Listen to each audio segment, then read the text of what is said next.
Hi hello friends, എല്ലാ കൂട്ടുകാർക്കും നമ്മുടെ പുതിയൊരു എപ്പിസോഡിലേക്ക് സ്വാഗതം.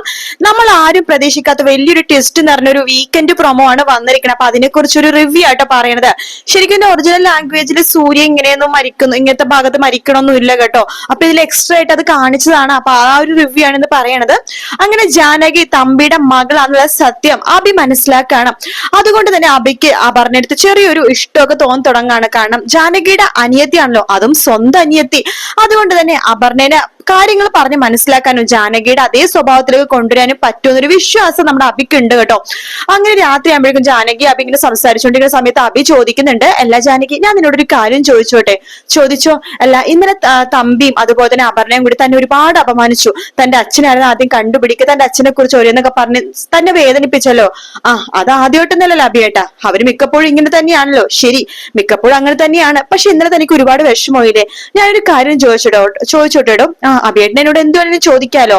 അത് വേറൊന്നുമല്ല, തന്റെ അച്ഛൻ നാളൊരു സമയത്ത് തന്റെ അടുത്തേക്ക് വന്ന താൻ അയാളെ സ്വീകരിക്കോ? അതെന്താ ചോദ്യം അബിയേട്ടാ? എന്റെ അച്ഛനെ പിന്നെ സ്വീകരിക്കാതിരിക്കോ? പക്ഷെ എനിക്കറിയണം എന്ത് കാരണം കൊണ്ടാണ് എന്നെ ഉപേക്ഷിച്ചെന്നുള്ള സത്യം എന്ന് പറയാണ്. ശരി, ഇനി തന്റെ അച്ഛൻ എത്രക്കാരനായാലും താൻ സ്വീകരിക്കോ? അബിയേട്ടൻ എന്താ ഉദ്ദേശിച്ചത്? അല്ല, തമ്പിനെ പോലത്തെ ഒരാളാണ് തന്റെ അച്ഛനെങ്കിൽ തനിക്കത് ആക്സെപ്റ്റ് ചെയ്യാൻ പറ്റുമോ എന്ന് ജാനകി അടുത്ത് ചോദിക്കുകയാണ്.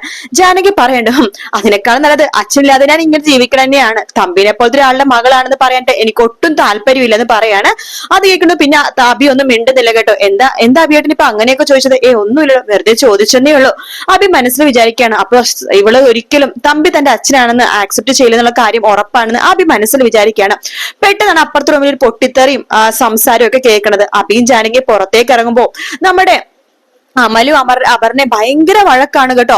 അപ്പൊ അപർണ പറയണ്ട, ഇല്ല ഞാൻ സോറി പറയില്ലെന്ന് വെച്ചാൽ സോറി പറയില്ല എന്ന് പറയാണ്. അപ്പൊ അമല് പറയണ്ട, നീ സോറി പറഞ്ഞില്ലെങ്കിൽ ഞാൻ ഈ പാതിരാത്രി ഈ വീട്ടിൽ നിന്ന് ഇറങ്ങിപ്പോകും എന്ന് പറയാണ്. അപ്പൊ അബി ചോദിക്കണ്ടേ, എന്താ അമല്, എന്താ ഈ രാത്രി പ്രശ്നം എന്ന് ചോദിക്കുമ്പോ അപ്പൊ അപർണ പറയണ്ട, വേറൊന്നുമല്ല, ഇവനെ ഇപ്പൊ ഞാൻ നിങ്ങളുടെ ഈ പാതിരാത്രി സോറി ചെയ്തു പോയതിനെ പറഞ്ഞു പോയതിനൊക്കെ ജാനകി എടുത്ത് മാപ്പ് പറയണം. ജാനകി എടുത്തത് മാപ്പ് പറഞ്ഞാൽ മാത്രമേ ഇവൻ ഇവിടെ നിൽക്കുള്ളൂ എന്നാ പറയണത്, അല്ലെങ്കിൽ രാത്രിക്ക് രാത്രി ഇവിടുന്ന് പോകുമെന്ന് ഇവൻ പറയണത്. അപ്പോഴേക്കും അബി പറയണ്ടേ, എന്താ അമല് നീ ഇങ്ങനെ, അവളൊരു കൊച്ചു കുട്ടിയല്ലേ, നിനക്ക് ക്ഷമിച്ചൂടെ? ഏട്ടൻ തന്നെയാണ് ഈ പറയണത്. എന്തായിട്ട് ഇങ്ങനെയൊക്കെ പറഞ്ഞത്? കൊച്ചുകുട്ടിയോ ഇവളോ? ഇവൾക്ക് ജാനകി എടുത്തിട്ട് അതേ പ്രായം തന്നെയുണ്ട് ഇവൾക്ക് എന്ന് പറയാണ്. എന്തോ ആയിക്കോട്ടെ, നിന്റെ ഭാര്യയല്ലേ, കുറച്ചൊക്കെ ക്ഷമിച്ചൊക്കെ കൊടുത്തൂടെ എന്ന് പറയാണ്. ഇതിനേക്കാൾ ജാനകിയും അത്ഭുതത്തോടെ നോക്കിയാട്ടോ. അഭിയേട്ടനത് എന്ത് പറ്റി? അല്ല ജാനകി, എന്തൊക്കെ പറഞ്ഞാലും നിന്റെ അനിയത്തിയാണല്ലോ ഇവള്. ഇതെങ്ങനെ, ഏത് വകയില്? അല്ല, അമലിന്റെ ഭാര്യ എന്ന് പറയുമ്പോ നിന്റെ അനിയത്തിയാണല്ലോ. ഓ അങ്ങനെ. ദേ അമല, ഞാനൊരു കാര്യം പറയാം. നിങ്ങൾ സ്നേഹിച്ച് വിവാഹം കഴിക്കാത്തവരാണ്, അറേഞ്ച്ഡ് മാരേജ് ആണ്. അപ്പൊ കുറച്ച് പൊട്ടിത്തെറികളും കാര്യങ്ങളൊക്കെ ഉണ്ടാകും. പക്ഷെ നാട് സമയത്ത് സ്നേഹിച്ചു തുടങ്ങിയാലുണ്ടല്ലോ, ചങ്ക് പറിച്ചു കൊടുക്കുന്ന സ്നേഹമായിരിക്കും. അപ്പോഴേക്കും അപർണ പുച്ഛത്തോടെ പറയണ്ട, ആർക്ക്? എനിക്കോ? ഇവനെ ചങ്ക് പറിച്ചെടുക്കാനുള്ള സ്നേഹോ? ഒരിക്കലും ഇല്ല എന്ന് പറയുമ്പോ അബി പറയണ്ട്, അങ്ങനെയൊന്നും പറഞ്ഞുകൂടാ അപർണ. നാളൊരു സമയത്ത് എന്താണ് മനുഷ്യരുടെ കാര്യം എന്ന് പറയാൻ പറ്റില്ലല്ലോ. ചിലപ്പോ നീ ഇപ്പൊ ഏറ്റവും കൂടുതൽ ദേഷ്യം കാണിക്കുന്ന ജാനകി അടുത്താണെന്ന് എനിക്ക് നന്നായിട്ട് അറിയാം. ജാനകിയാണ് നിന്റെ ഏറ്റവും വലിയ ശത്രു എന്ന് എനിക്കറിയാം. പക്ഷെ നാളൊരു സമയത്ത് ചിലപ്പോ ജാനകി ആയിരിക്കും നിന്റെ ഏറ്റവും വലിയ മിത്രം എന്ന് പറഞ്ഞത്. ചിലപ്പോ നിന്റെ സ്വന്തം ചേച്ചിനെ പോലെ നീ സ്നേഹിക്കുകയും ചെയ്യും. നടന്നത് തന്നെ എന്ന് അപർണ പറയാണ്. അപ്പൊ അമല് പറയണ്ടേ, എന്റെ ഏട്ടൻ ഇപ്പോഴും ഇത്ര നാളുടെ ഇവിടെ സ്വഭാവം ഒന്ന് മനസ്സിലായില്ലേ?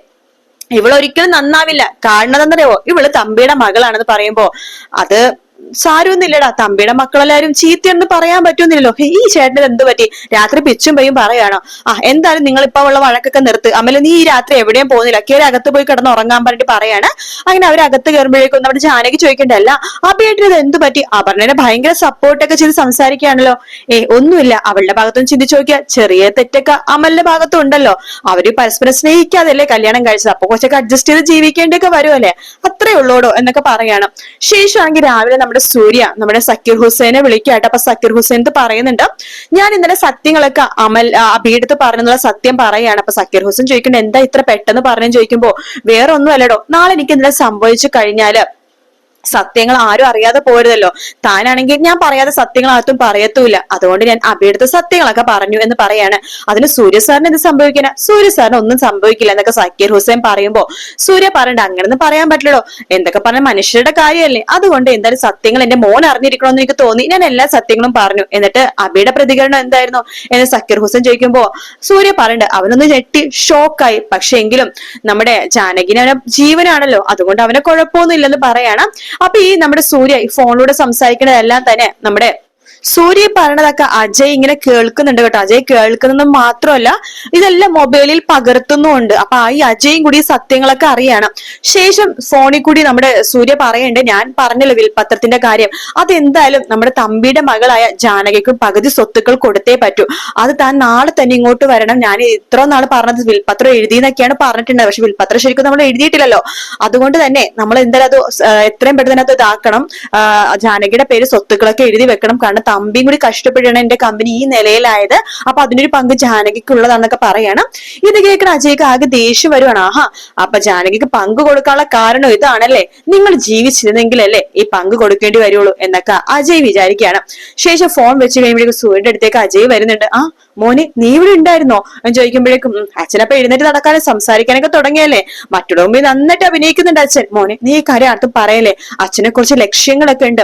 അച്ഛന്റെ ലക്ഷ്യങ്ങളൊക്കെ എനിക്ക് മനസ്സിലായ അച്ഛാ. ജാനകി എടുത്തിട്ട് അച്ഛനാണെന്നൊക്കെ ഞാൻ കേട്ടു സക്കീർ ഹുസൈനോട് പറഞ്ഞത്. മോനെ, ഈ കാര്യം നീ ആർത്തും പറയല്ലേ കേട്ടോ എന്ന് പറയുമ്പോ നമ്മുടെ അജയ് പറയണ്ട്, ശരി ഞാൻ ആർത്തും പറയില്ല, പക്ഷെ എന്റെ ഒരു ആവശ്യം അച്ഛൻ സാധിച്ചു തരണം. പറ്റോ? എന്താ നിന്റെ ആവശ്യം? മൂന്നാറിലെ ആ ഒരു എസ്റ്റേറ്റ് അത് എന്റെ പേരിൽ മാത്രം ആക്കി തരണം എന്ന് പറയുമ്പോ അത് നടക്കില്ല. നിനക്ക് സത്യങ്ങളൊക്കെ അറിയാൻ സ്ഥിതിക്ക് ഞാൻ നിന്നോട് പറയാം.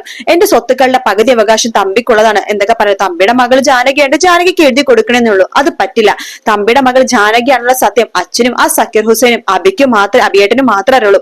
സക്കീർ ഹുസൈൻ എന്തായാലും പറയില്ല. അയാൾ പറഞ്ഞാലും ഈ വീട്ടിൽ ആരും വിശ്വസിക്കാനും പോകുന്നില്ല.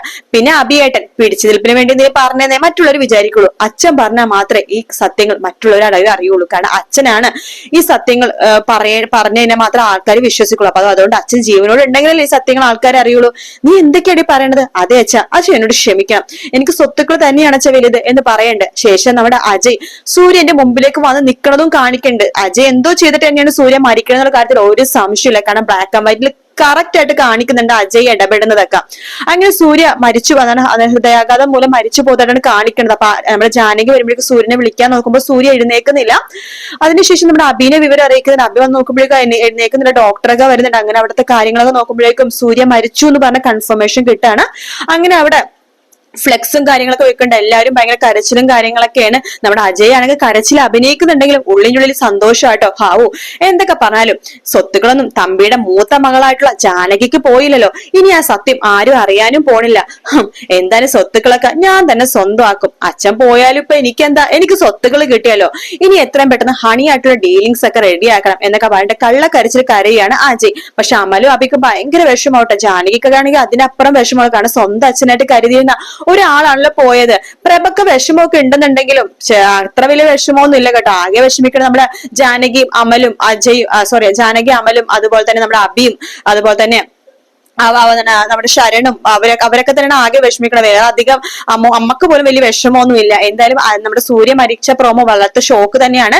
ഇതിന്റെ റീമേക്കിൽ ഇങ്ങനത്തെ ഭാഗം ഇല്ലാത്തത് കൊണ്ട് തന്നെയാണ് ഞാൻ അതിനെ കുറിച്ച് കൂടുതലൊന്നും പറയാത്തത്. എന്തായാലും മരിച്ച ആ ഒരു പ്രൊമോയുടെ ഭാഗം വെച്ചിട്ട് റിവ്യൂ പറഞ്ഞതാണ്. വീഡിയോ ഇഷ്ടപ്പെടുകയാണെങ്കിൽ ലൈക്ക് ചെയ്യാനും സബ്സ്ക്രൈബ് ചെയ്യാനും കമന്റ് ചെയ്യാനും മറക്കല്ലേ. മറ്റൊരു വീഡിയോ ആയിട്ട് വീണ്ടും കാണാം. Take care, bye bye.